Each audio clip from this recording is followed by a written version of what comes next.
Ke Rainbow of Sounds Music School kepada Nakshonong Maubri Riboy District kepada perlong Sisin Citayo ha kesin sajanya Little Flower Higher Secondary School Maubri kedon bunjait kirukom hikai ha kaliang ke tem keput bat karwai ke siau.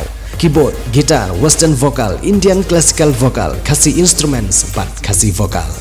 Kikana akibahan news nam senang kila banwan pentebit ha keneg music school bat omdan jinge na kementai larang baru banwan pentebit ha keneg music school. Ka Menteri Jong Sarkar Jela ke berepet ya ketenat ke kot yakya ke Dr. Amperin Lengdo henin kesengi kata ka arpau terik uyayong arazar arpulai kala pentip ba ketenat kala depan Pak Jeng Tho Syabaro ki Deputy Commissioner ha baro ko ke Jela ban bisar benia ha ke badi bat ke jinglong jingman jong kesun peneng. Habakaran sekilat patai kubor ke Dr. Amperin Lengdo kala itu ba kene ke Jeng Tho Syabaro ki Deputy Commissioner Jong Baro ki Distrik apa ke Jela ke di kumsi benta ban betha iki school bagi debat kiar ban perlong ya kino kita masa lani ki jing lekai ke ban perlong ya kena school ban hap syasngi.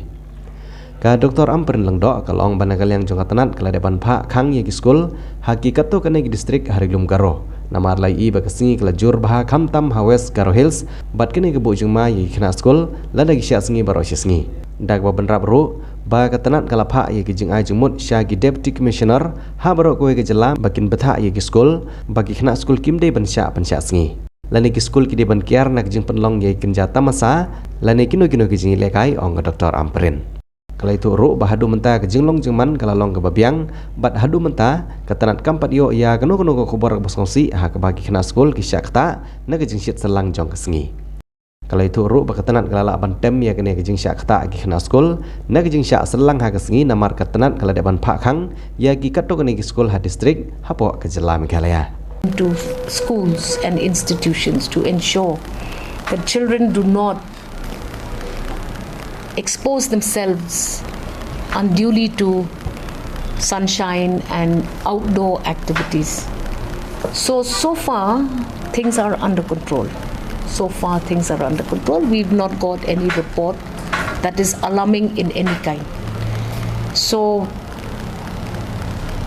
we would like to make sure that the state of Meghalaya has the heat wave effects under control. So I think so far we have done well by advising schools in certain parts of the state to shut down for the next 2-3 days, to take the precautionary measures.